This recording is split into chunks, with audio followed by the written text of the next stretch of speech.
Hello, today I'm going to recommend a perfect album. The artist is Spiritualized. The album is Let It Come Down. It's from 2001. The label is Arista. So I would say that a lot of music magazines and websites claim that the album, Ladies and Gentlemen, We Are Floating in Space by Spiritualized is their masterpiece, but I argue this, actually. I think Let It Come Down is a better album. I would actually say it's a perfect album. Why is it perfect? I'll say that it's a perfect album if you're in the correct headspace for it. If you're not, maybe you won't like this. This is perfect for those who are going through some kind of spiritual struggle or fighting something. It's an existential album. It grapples with love and loss, but also how things lead you to more spiritual understanding, especially your struggles. I think it documents drug addiction and how addiction can coincide with spiritual revelation. But for me, when this album came out, it was a benchmark.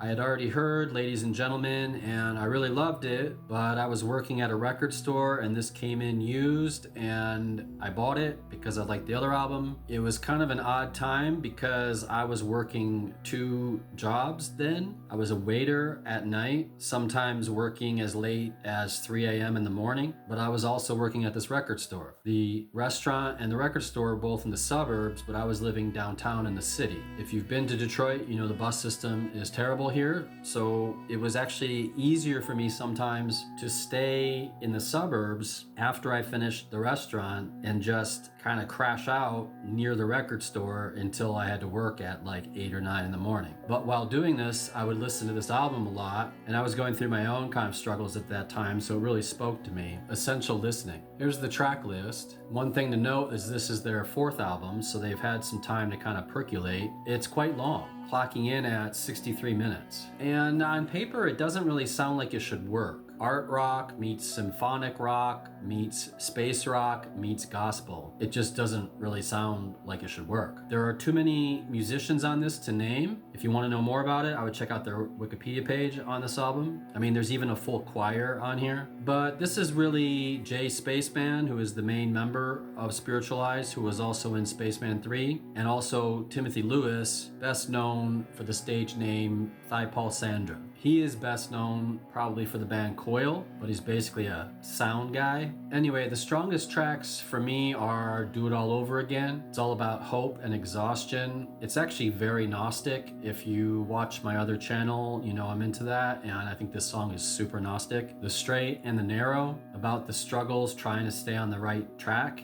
The fight between the light and the dark. If you've ever felt like an outsider or a freak, I think this song would speak to you. It's really about existential struggle and addiction. The orchestra and production work very well here. Stop Your Crying is about the difficulty of life. Let's face it, we all know it's quite difficult. It's about consoling the soul. The idea of keeping on despite how hard it all is. Anything More. I find myself singing this one when it's on. It's just a very singable melodic tune. And again, this is about examining the difficulties, the exhaustion of life. Most of the album is about that. Won't Get to Heaven, the state I'm in. This is about religious doubting. It's very, very gospel. It's about the human condition, thinking that you're lost over and over again, that you're damaged, your time is short. I singled out these tracks, but I think every track on here is gold. The prose. This is a marvel of production. The way that it balances deep lyrical ideas with emotion and exhaustion,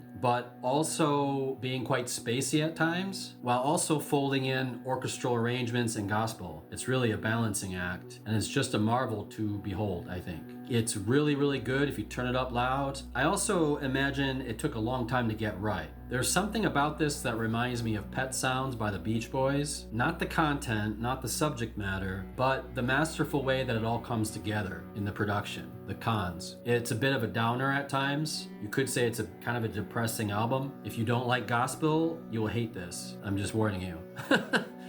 Also, if you don't believe in a higher power, if you're an atheist, you might not get much from this. Final thoughts. I love it. I think it's amazing. But before I made this video, I hadn't listened to it for a couple of years. I don't know, it just got lost in the shuffle along the way. But I reintroduced it into my heavy rotation about 2 months ago, and I'm just really loving it. I would say it definitely holds up over the time that it's been. It's been more than 20 years since it came out. If you know anything about me or my other channel, I talk a lot about spirituality on that channel, but that's really what this album is about. It speaks to you in a spiritual way, but I'll drop a link below to it, and that's all I got for today.